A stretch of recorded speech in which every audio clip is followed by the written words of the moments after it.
कामकाजी बहू। रवीना के 2 बच्चे थे। वो एक बड़ी कंपनी में काम करती थी। उसके ऑफिस जाने के बाद उसकी सास उसके बच्चों को संभाला करती, लेकिन रवीना को इसकी कोई कदर नहीं थी। एक दिन रवीना अपनी माँ से फोन पर कहती है, मम्मी क्या बताऊं, मेरी सास तो बिल्कुल अच्छी नहीं है। वो समझती नहीं है कि मुझे कितना काम करना पड़ता है। एक तो ऑफिस तक का लंबा सफर और फिर 9 घंटे लगातार काम। बैठे बैठे तो मेरी पीठ अकड़ जाती है। खुद तो सारा दिन घर में मजे करती है, जब मन करा सोए, जब मन किया खाए। तभी उसकी सास वहां आ जाती है। अच्छा माँ, मैं बाद में आपको फोन करती हूँ। जी मम्मी जी, कोई काम है क्या आपको? क्या हुआ? रवीना बहू, सारा दिन तो तू ऑफिस के मजे लेती है, लेकिन यहाँ ये बच्चे मुझे आराम भी नहीं करने देते। मेरी तो तबीयत खराब हो रही है। तो आपको लगता है कि मैं दफ्तर में मौज करती हूँ? आपको क्या समझाऊं, छोड़िए। माँ, काम करना भी जरूरी है। मजबूरी नहीं होती तो मैं खुद ही अपने बच्चों को देख लेती। अब आज तो छुट्टी है ना, आज तो कम से कम घर का काम कर ले। बहू काम शुरू करती है। बच्चे के साथ काम करना उसके लिए असंभव हो जाता है। वो जाकर बच्चा सास को देती है और कहती है, मम्मी जी जरा बच्चा तो पकड़ लीजिए, मैं घर का काम कैसे करूं? जैसे मैं करती हूँ रोज बच्चे के साथ। तुझे बताऊं तो तू सोचती है कि कोई बड़ा काम तो है नहीं, बच्चा तो सोता रहता है। अब देख लिया। खैर, बस मैं यही तुझे समझाना चाहती थी। ला, बच्चा मुझे दे और काम कर। बहू मुंह बनाकर वहां से चली जाती है। वो मन में सोचती है, बात तो सही है, बच्चे के साथ घर का काम करना असंभव है।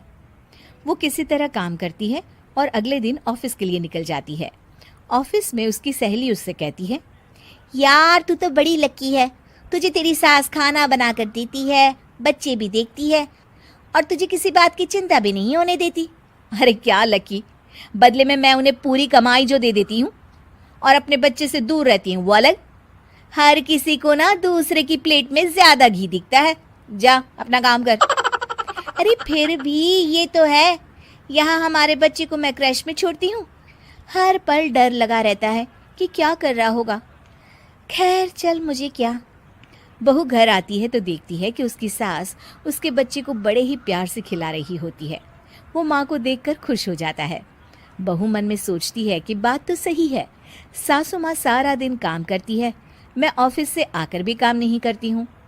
वो सास के पास जाती है और कहती है, माँ जी थक गई आप? और क्या, सारा दिन चक्कर घीनी की तरह पूरे घर में घूमती रहती हूँ और अब उम्र भी नहीं रही। लेकिन चल तू बता, क्या हुआ, कुछ काम है क्या? बहू कुछ नहीं कहती, मुस्कुराकर वहां से चली जाती है। लेकिन अगले दिन सुबह सुबह बहू सास से पहले उठकर उन्हें चाय देती है। अरे आज सूरज कहाँ से उगा है, तू पहले उठ गई। चल अच्छा किया, मरने से पहले तेरे हाथ की चाय तो पी ली। चलो अब चलकर किचन में लगूं। माँ जी, आपको आज से काम करने की जरूरत नहीं है। काम करने की जरूरत नहीं है मतलब? क्या तू करेगी आज से सारा काम? इतने अच्छे तो हमारे नसीब नहीं है भाई। नहीं माँ जी, मैं नहीं करूँगी, ना ही आप करेंगी, बल्कि ये करेगी। तभी वहाँ एक काम वाली बाई आ जाती है। ये कौन है बहू? माँ जी, ये नौकरानी है और आज से सारा काम यही करेगी। मुझे माफ़ कर दीजिए माँ जी, मैं नहीं समझ पाई कि आप थक जाती हैं। आज से आप सिर्फ आराम करिए और मुन्ने के साथ खेलिए। और सास बहू बच्चे के साथ खेलने लग जाते हैं।